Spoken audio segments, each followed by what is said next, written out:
प्राचीन काल की बात है। ब्रह्मा जी के पुत्र राजा दक्ष प्रजापति थे, जो बहुत घमंडी और अहंकारी स्वभाव के थे। उनकी पुत्री सती बचपन से ही भगवान शिव की परम भक्त थी। सती का मन शिव जी में इतना रम गया था कि उन्होंने उन्हें ही अपना पति मान लिया। समय आने पर सती ने कठोर तपस्या की। उनकी भक्ति से प्रसन्न होकर भगवान शिव प्रकट हुए और सती को पत्नी के रूप में स्वीकार किया। इस प्रकार सती और शिव का विवाह हुआ। लेकिन राजा दक्ष को यह विवाह बिल्कुल पसंद नहीं था, क्योंकि वे शिवजी को साधारण योगी और भस्म धारण करने वाला मानते थे। एक बार राजा दक्ष ने एक भव्य यज्ञ का आयोजन किया। उन्होंने सभी देवताओं को आमंत्रित किया, लेकिन जानबूझकर भगवान शिव और सती को निमंत्रण नहीं दिया। जब सती को यज्ञ के बारे में पता चला तो वे बिना निमंत्रण के ही अपने पिता के घर जाने की इच्छा करने लगी। भगवान शिव ने सती को समझाया कि बिना बुलाए जाना उचित नहीं है, लेकिन सती अपने पिता और परिवार से मिलने के लिए व्याकुल थी, अतः वे यज्ञ स्थल पर पहुंच गई।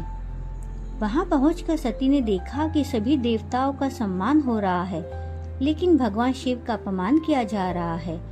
राजा दक्ष ने शिवजी के बारे में अपशब्द कहे, जिससे सती को अत्यंत दुख हुआ। उन्होंने अपने पिता को समझाने की कोशिश की, लेकिन दक्ष ने उनकी एक न सुनी। अपने पति का अपमान सहन न कर पाने के कारण सती ने क्रोध और दुख में आकर यज्ञ की अग्नि में कूदकर अपने प्राण त्याग दिए। यह देखकर वहां उपस्थित सभी देवता स्तब्ध रह गए। जब यह समाचार भगवान शिव को मिला तो वे अत्यंत क्रोधित और शोकग्रस्त हो गए। उन्होंने अपनी जटाओं से वीरभद्र नामक भयंकर योद्धा को उत्पन्न किया। वीरभद्र ने यज्ञ स्थल पर जाकर सब कुछ नष्ट कर दिया और राजा दक्ष का सिर काट दिया। बाद में देवताओं के आग्रह पर भगवान शिव का क्रोध शांत हुआ। उन्होंने दक्ष को पुनः जीवित किया, लेकिन उसका सिर बकरे का लगा दिया।